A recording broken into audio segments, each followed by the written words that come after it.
안녕하세요. 인제대학교 디지털 항로와 헬스케어 학과의 겸임교수를 하고 있는 박주용입니다. 여러분들과 신사업 실행의 수업을 꽤나 많이 이제 유튜브를 통해서 하고 있는데요. 이제 곧 얼마 안 남았습니다. 신사업 실행의 첫 단계가 거의 끝날 무렵입니다. 이제 11번째 시간을 시작하겠습니다. 신사업 실행이라는 것은 크게 두 가지 단계로 나뉜다고 계속 설명하고 있습니다. 비즈니스를 기획하고 전략을 수립하는, 어찌 보면 이제 책상에서 앉아서 하는 일이 더 많은 일인 거죠.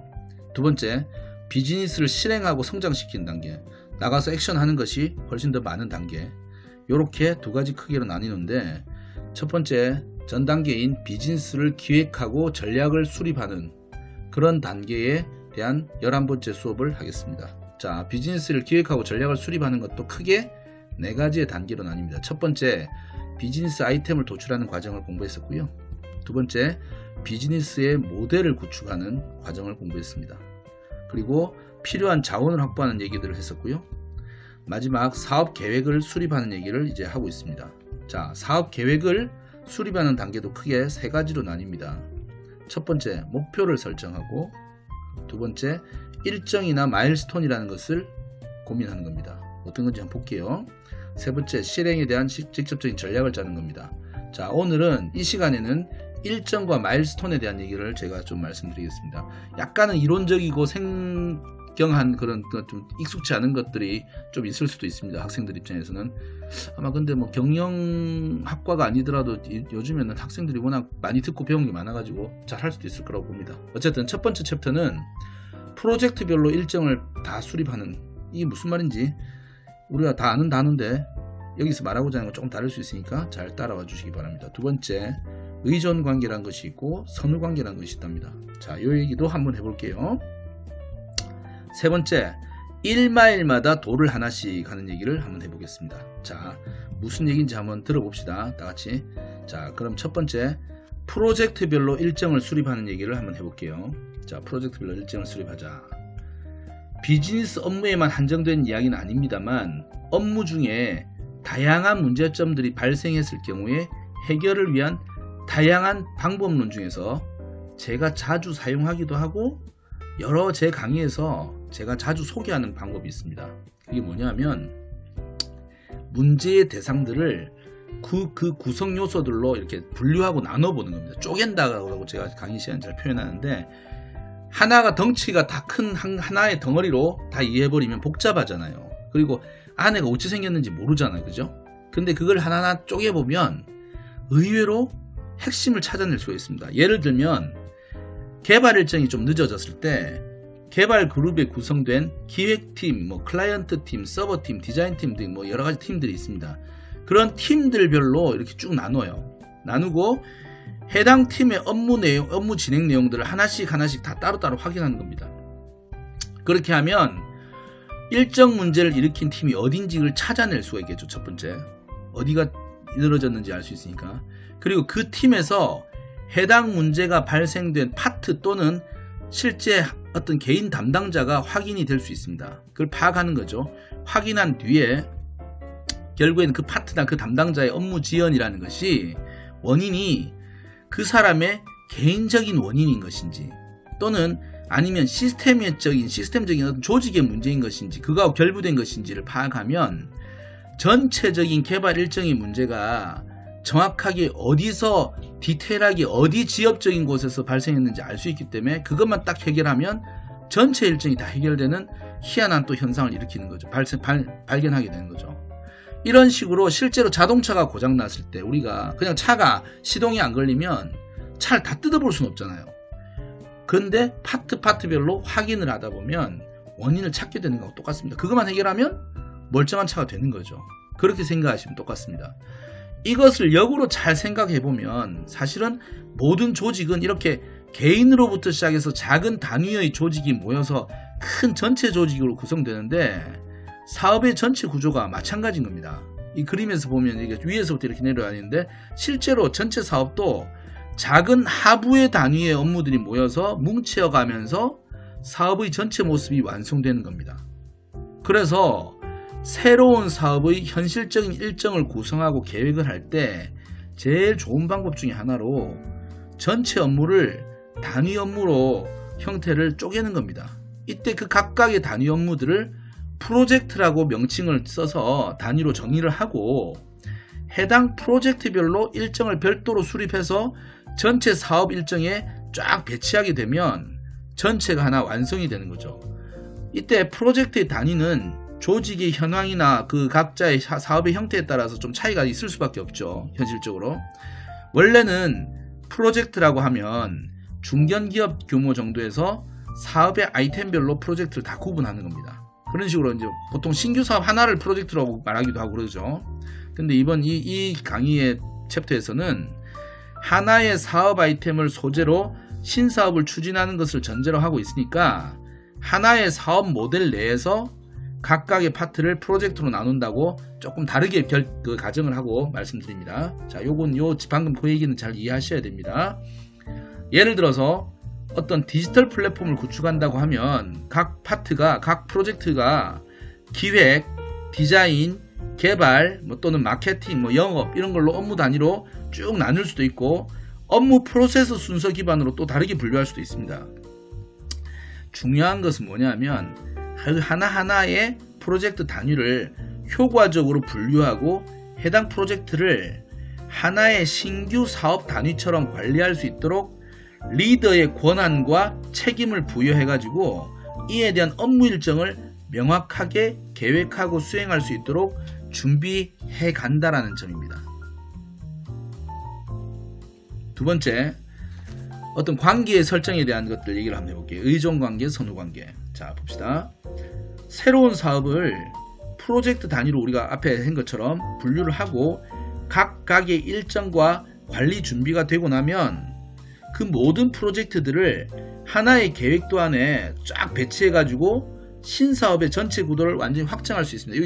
이건 이제 샘플로 보여드리는 화면인데 이런 식으로 이런 경우나 또 다른 경우 방법도 있습니다. 어쨌든 일반적인 형태가 이렇게 돼 있는 것 같아서 제가 예시를 한번 가져와 봤습니다. 그런데 이때 각 프로젝트별로 연관성과 순서에 대한 고려가 필요한 부분이 상당히 많이 발생하게 됩니다.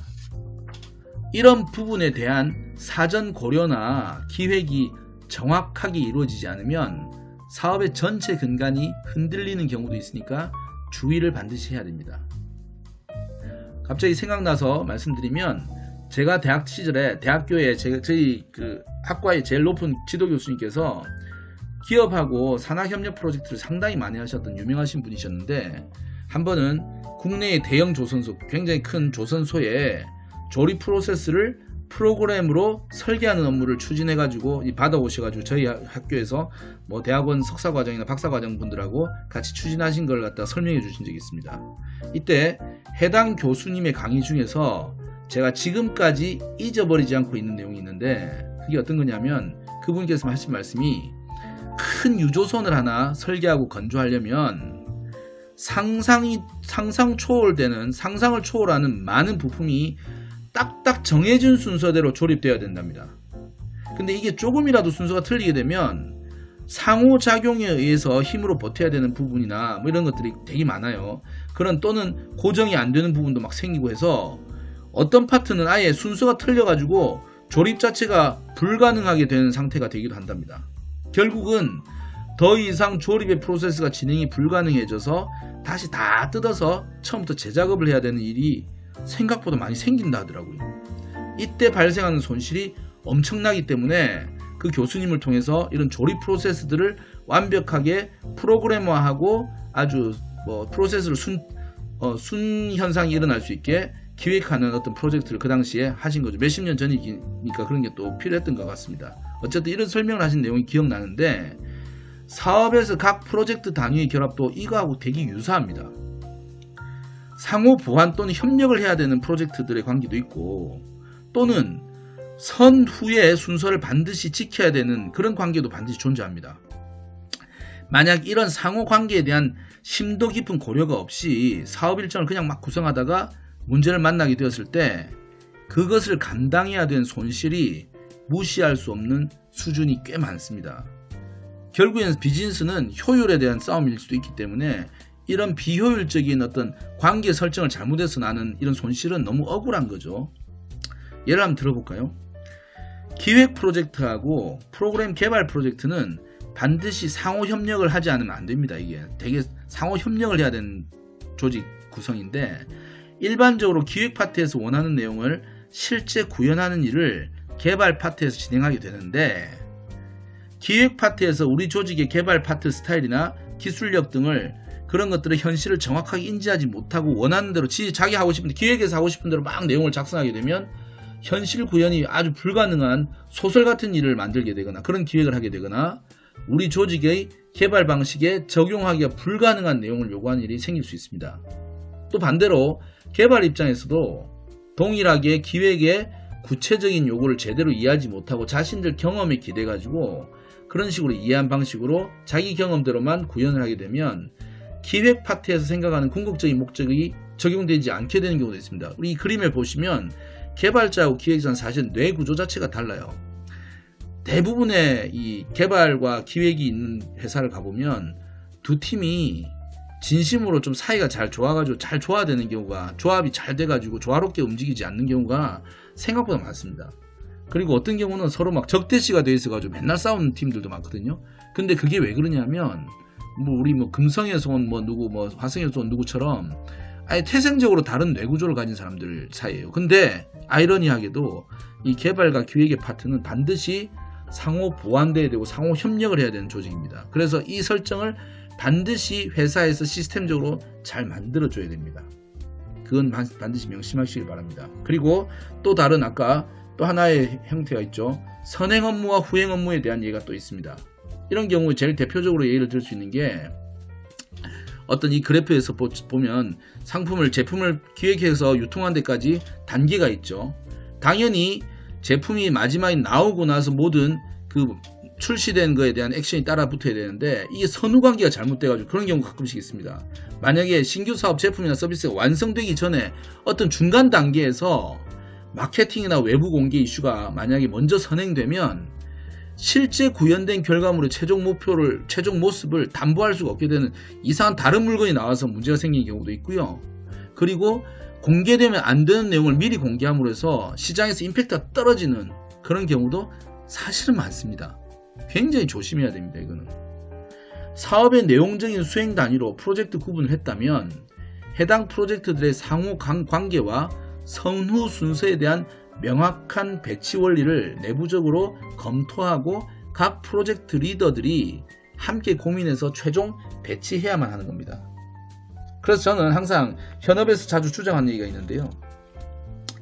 가장 중요한 것은 실제 개발이나 사업이 실행되기 전에 사전에 기획기간을 충실하고 충분히 여유있게 잡아야 된다고 항상 얘기합니다. 그게 무슨 말이냐면 이 그래프에서 한번 보시면 기획서를 작성한다는 기획을 하는 기간을 말하는 거겠죠. 프로젝트의 전체 기간이 있으면 이 가운데 파란 선이 이렇게 오른쪽으로 갈수록 점점 낮아지고 있죠. 이게 무슨 말이냐. 기획과 사전 준비가 충분하면 전체 프로젝트 기간도 단축시킬 수 있다는 겁니다. 근데 사람들이 기획을 너무 작게 가져가다 보니까 뒤에 나오는 뒤에 앞으로 나올 것에 대한 리스크도 함께 끌어안게 되고 프로젝트 기간도 오히려 더 길게 되는 거죠. 이 현상을 항상 주의하시고 유념하시기를 간절히 바랍니다. 자, 마지막 세 번째, 일마일마다 도를 하나씩. 이게 무슨 말인지 한번 볼까요? 백문이 불여일견이라는 표현을 대부분 다 아실 겁니다. 이게 무슨 뜻인지 설명을 굳이 하자면 100번 듣는 것보다 한 번 보는 게 더 낫다라는 말이죠. 이 말에 당연히 공감하면서 조금 응용을 좀 해볼까 합니다. 100번의 문장보다 한 번 시각화하는 비주얼라이제이션이라고 하죠. 비주얼라이징 하는 것이 눈에 보이게 하는 것이 훨씬 효과적이다 라고 말하는 겁니다. 조금 더 표현하자면 훨씬 더 효과적으로 이해가 된다, 언더스탠딩 한다 이 말이죠. 제가 이렇게 주장을 합니다. 뭐가? 눈으로 보는 것이. 사업의 구체적인 일정과 업무들을 단위별로 나누고 각각의 역할에 대한 유기적인 관계까지 이해를 하고 계획을 배치해 보면은 생각보다 상당히 복잡해집니다. 할 일과 조직의 구성도 복잡하게 되겠지만 그 항목들이 단기간이 아니라 상당히 장기간의 일정으로 표현되기 때문인데 문제는 이런 계획과 일정들을 담당자 혼자만 고민할 일이 아니고 조직 내에 모든 사람들이 함께 공유하고 이해를 쉽게 할 수 있도록 해줘야 되는 겁니다. 그렇게 해야만 실제 추진 과정에서 발생할 문제를 미리 예상할 수도 있고 진행의 과정에서도 실시간 파악이 가능하기 때문입니다. 그래서 이런 어려움을 해결하기 위해서 다양한 방법들이 존재합니다만 주로 많이 사용되는 방법으로 마일스톤이라는 거를 예로 들 수 있습니다. 이건 지금 화면은 샘플로 그냥 가져와 본 겁니다. 가장 단순한 형태의 마일스톤입니다. 마일스톤을 단순하게 기간에 맞춰서 내용을 나열하는 식으로 이해하시는 분들이 가끔씩 있는 것 같은데, 마일스톤이라는 건 이름에서 느껴지겠지만 뭔가를 이렇게 표시해주는 표지석의 느낌, 개념을 동반한 겁니다. 이게 무슨 말이냐 하면, 원래는 유래가 어떻게 되냐면, 원래는 로마군이 예전에 로마가 원래 유명한 게 도로죠. 도로. 그 모든 길은 로마로 통한다는 말이 그냥 나온 말이 아닙니다. 그 시대에 수천 년 전에 로마는 도로를 깔았어요. 실제로 제가 개인적으로 이탈리아를 가서 로마 쪽을 가보면 그런 게 아직도 흔적이 많이 남아 있습니다. 어쨌든 로마 군들이 도로를 건설하면서 1마일마다 마일마다 표시를 해주던 돌이 있었는데 그게 바로 마일스톤이란 겁니다. 여기서 유래를 했다고 하고 실제로 지금도 좀 남아있어요. 흔적들이. 이런 중요 포인트를 표시한다는 의미로 잘 이해하시면 됩니다. 아무튼 마일스톤은 과거의 성과를 점검하는 용도로 사용되는 경우도 있지만 사실은 사업에서는, 비즈니스에서는 앞으로 일어날 미래의 업무 일정을 도식화하는 경우, 아직 일어나지 않았지만 이렇게 할 거라는 계획을 눈으로 보일 수 있게 비주얼라이징 시키는 경우에 프로젝트별로 정기적인 업무 일정과 주요 달성 항목을 탁탁 명시해가지고 관련 자원들이나 중요 이벤트 등을 함께 표기해서 사업의 전체 일정과 성과에 필요한 항목들을 유기적인 관계까지 한눈에 들어올 수 있게 이렇게 만들어주는 겁니다. 그런데 지금 화면에 보시면 이렇게 막 움직이는 화면이 잠시 있는데 보시면 막 툴화되어 있잖아요. 요즘에는 좋은 툴들이 잘 나와서 마일스톤을 찍는 것들도 굉장히 이렇게 도움을 주는 그런 프로그램들도 잘 나와 있기 때문에 여러분들이 이 개념을 정확하게 이해하시면 이런 것들을 어떤 비즈니스 툴로 활용할 수도 있습니다. 어쨌든 새로운 사업을 시작하려면은 너무 막막하고 어디서부터 건드려야 될지 어려워하는 분들이 생각보다 참 많더라고요. 만약에 그런 분들이 자신의 사업 준비 과정에서 이렇게 기간별 목표와 일정을 설정할 수 있고 그것을 마일스톤으로 작성까지 할 수 있는 단계가 됐다면 이제는 거의 준비가 마무리되어 간다고 생각해도 좋을 것 같습니다.